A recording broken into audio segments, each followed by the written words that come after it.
Om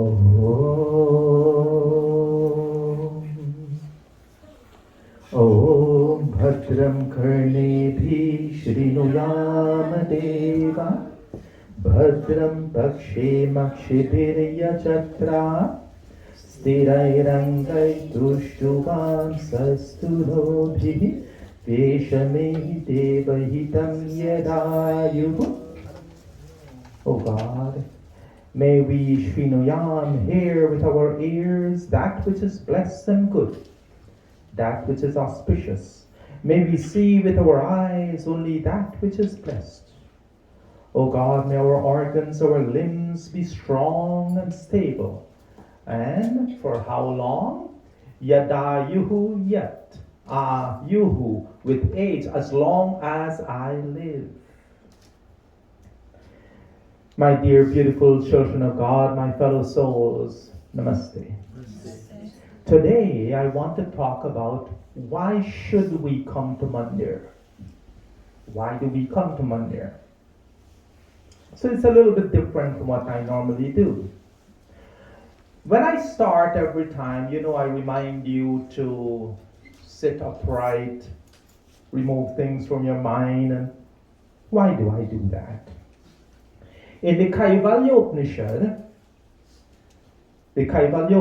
began with this question from this student named Ashvalayana.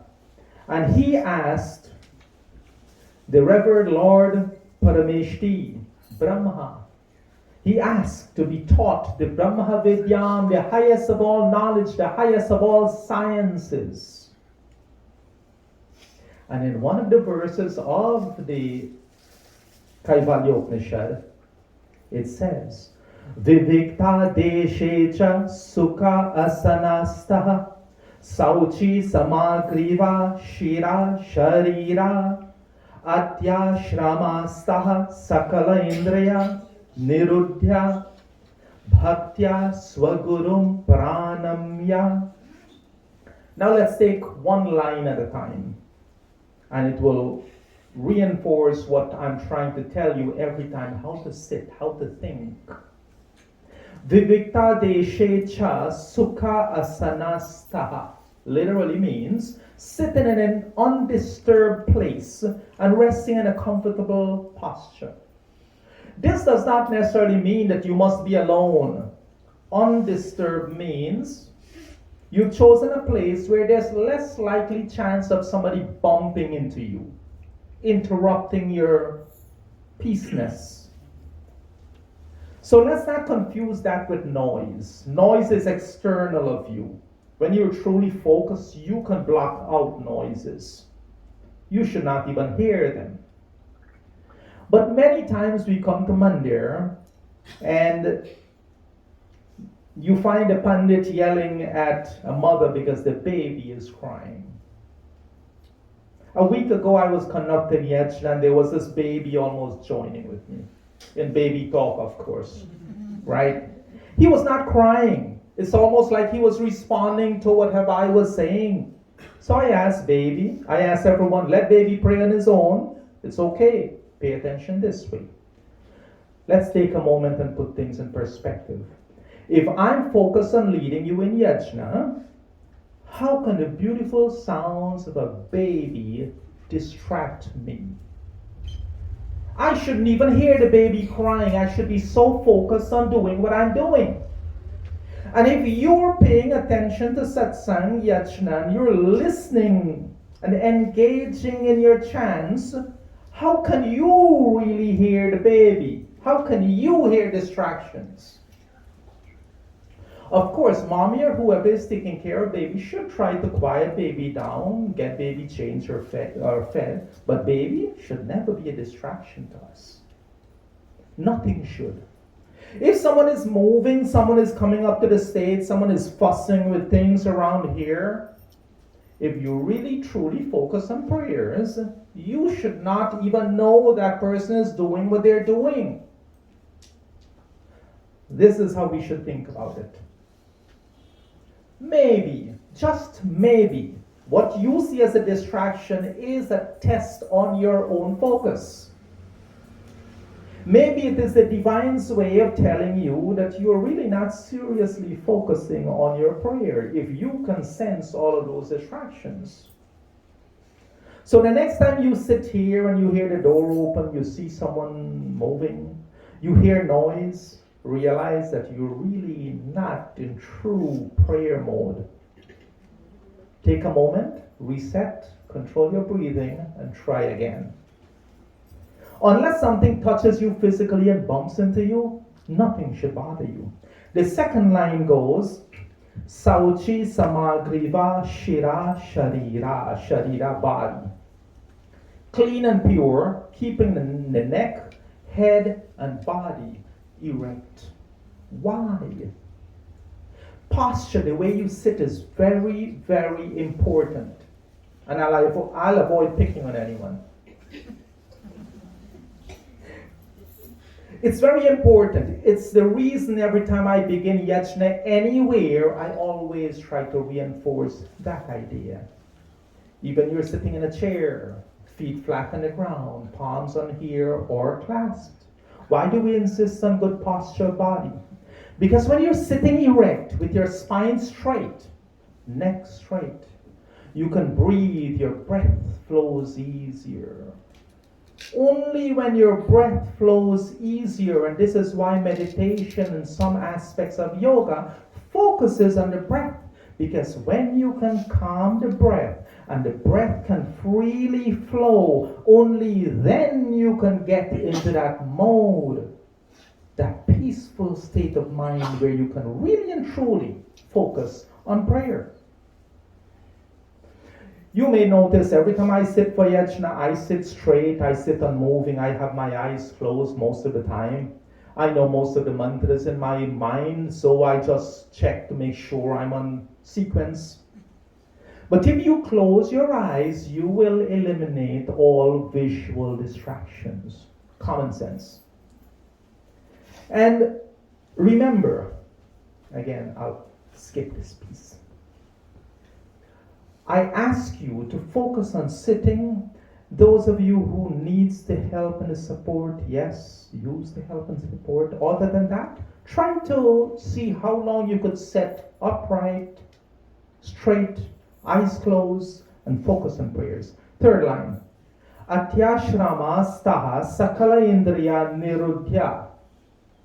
And bring yourself in a mental attitude of the sannyasa by controlling the senses. I always tell you to forget all thoughts of anything outside of this moment in time in which you're sitting. Remove thoughts of money and problems and work and friends and all of that from your mind. You must be able to withdraw mind from these daily distractions of life. So to control mind, we first must control the senses. If you focus on your prayers, you will ignore the sounds coming to your ears. You will eliminate auditory distractions. If you focus on your prayers, your mind will be tethered to the present moment in time, that spot in which you're singing vibrations of mantras. And you will eliminate mental distractions. Your mind wouldn't be outside of here. The fourth line, Bhaktya Swagurum Pranamya. And paying homage and saluting with reverence your teachers. Why? You see, you assume this position of body and a calm state of mind.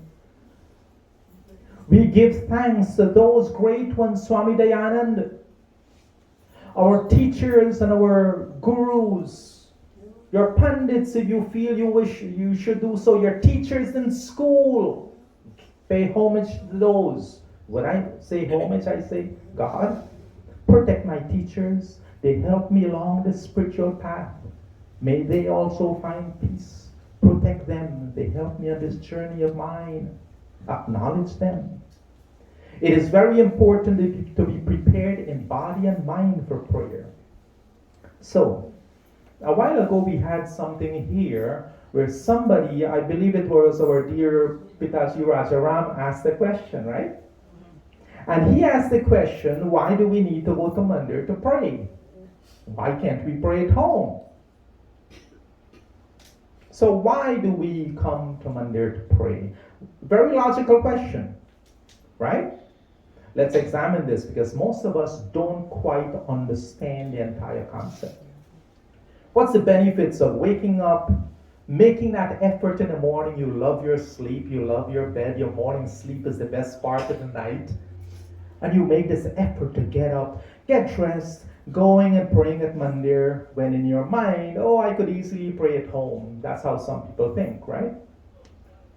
So to answer these questions, let's look at a couple of things that we do not need to come to or should not come to Mandir to do.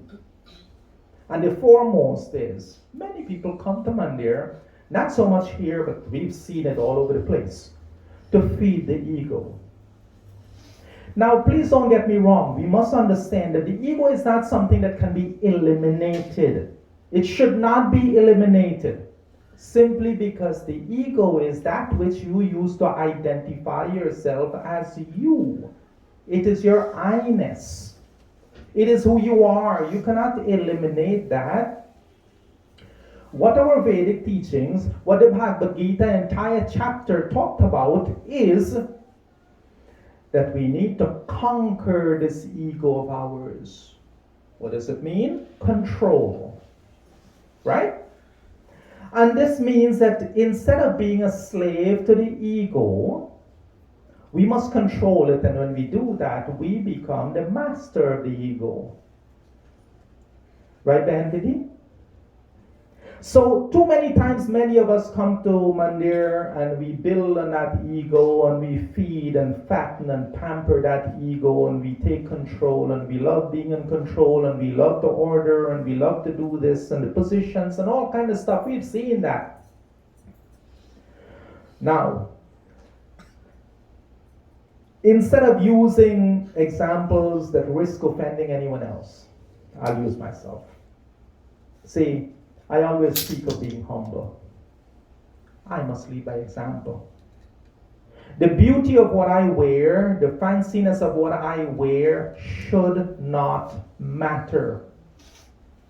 If it does, I'm not being humble, am I? I choose to wear simple white. I cannot tell you how many times my Dharam Patni, goes to the store, buys something, bring it home, and I says, nope. Too colorful, too shiny, too fancy. The stitching is all too fancy. Take it back. Does not matter to me. Fancy should not matter to me. The colors of gold means nothing to me. Fancy stitching of designs mean nothing. It should mean nothing to me. I do not want to look fancy. I want to look ordinary to fit in with you. I do not want to stand out. As your Purohit, you should never see me feeding my own ego. It is not what I teach. I see no need to put anything on my head, something that makes me look somehow in a special category. Mandir is not a place where I should show how fancy I can look. Mandir is not a place where I should be coming to show you or beat you over your head with my supposed self-imposed authority. We are all equal in the eyes of God. Mandir is a place where we get together as children of God, as brothers and sisters, equal in love and respect, where no one is superior to another. And we join our voice and our spiritual energies and prayers together.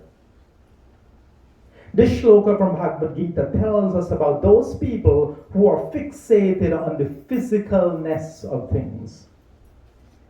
Ashastra vihitam ghoram tapyante ye tapahachanaha damba ahankara sanyukta Kama raga bala anvitaha karshayanta sharirasam bhuta gramam achetasaha mamcha eva anta sharirasam tan vidhi asura nischayan.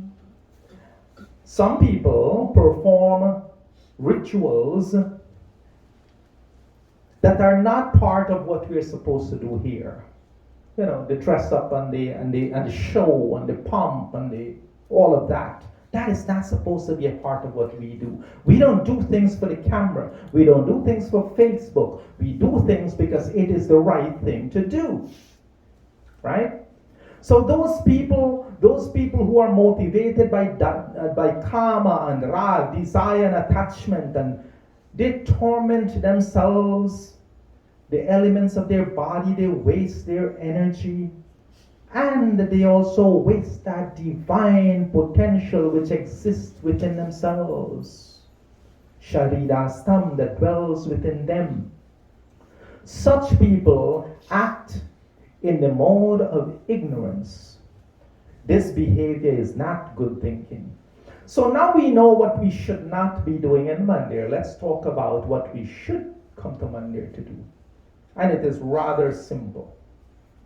First, we come to Mandir so that we can join our brothers and sisters, our fellow souls, children of God. Together, we offer prayers. It is where we show love and caring for each other. We exchange ideas for our own spiritual growth. So I'll ask you this question. It's very cool outside. I love the fire pit in the backyard, going out there, sitting and lighting a fire. If you're around your fire pit and you want your fire to grow higher so you could feel warmer, what do? You put in more fuel, you put in more wood, and the fire gets bigger. Say yes, you can pray at home, like many of us do during the week. But when you come to Mandir and we sit together and we kindle that spiritual fire of prayer and we bring all that positive energy together, because our collective spiritual flame burns so much brighter, our individual spiritual flame also brightens. You feel more motivated to continue walking along that path. We're using each other for motivation and for personal growth. This is communal prayer. It is praying with extended family and friends. It warms the heart. It heightens the senses. And it strengthens our bond. Second, I believe that this is now the most important reason why we should come to Mandir. The rituals are part of what we do. But first and foremost, we come to Mandir to learn. You come to Mandir on Sunday, you learn more, and you take away more knowledge to use so that your daily prayers at home keeps getting better because of what you have learned at Mandir. And that's how it ought to be. Now, since you come to Mandir to learn, then the responsibility is upon me, your Purohit, to provide you with the kind of knowledge and focus, to provide the Vedic knowledge that you learn and you take home knowledge with you. This is why every time I come here, I give you a well-prepared pravachan with a clear, concise takeaway message that if you were to apply in your life will get better. With that, I will tell you that I also make a personal commitment to each one of you, that I will always do my best to make sure I bring you the kind of messages and teachings of Vedas that are life-changing if you use them to its fullest. And if you do so, we will continue together on our spiritual growth. And there's only one way for me to do this, and that is by example. What do I mean by this? What I mean is that I, Pandit, must walk the walk. I must walk the talk. It means that I must hold myself to the highest possible standards in everything I say, think, and do. It means that when I bring to you an idea in a pravachan, I must first be practicing that in my own life. That way I bring you first-hand experience gained from my own experiences of applied knowledge. As your Purohit, when I teach you about universal love and how you should show that kind of love to all of God's children, It means I must also be a strict vegetarian. I can't sit here as your Purohit and not be vegetarian. I understand oneness with God, and I understand that God's children is not for me to eat. And yes, I've never eaten meat, fish, eggs in my life. Dee, my children, and I, we're strict vegetarians.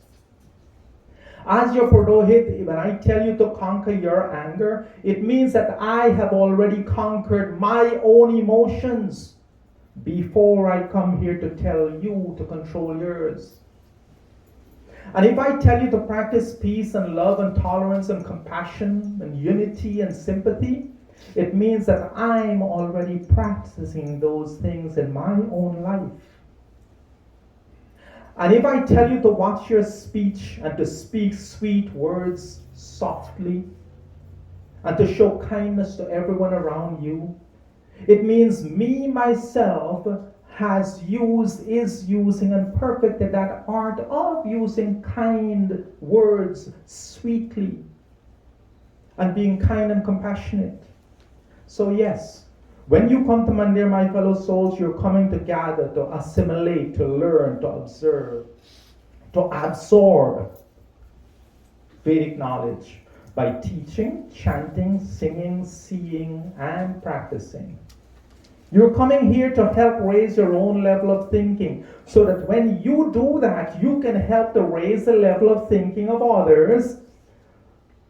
And in that way, together, we can Krinvanto Vishwam Aryam.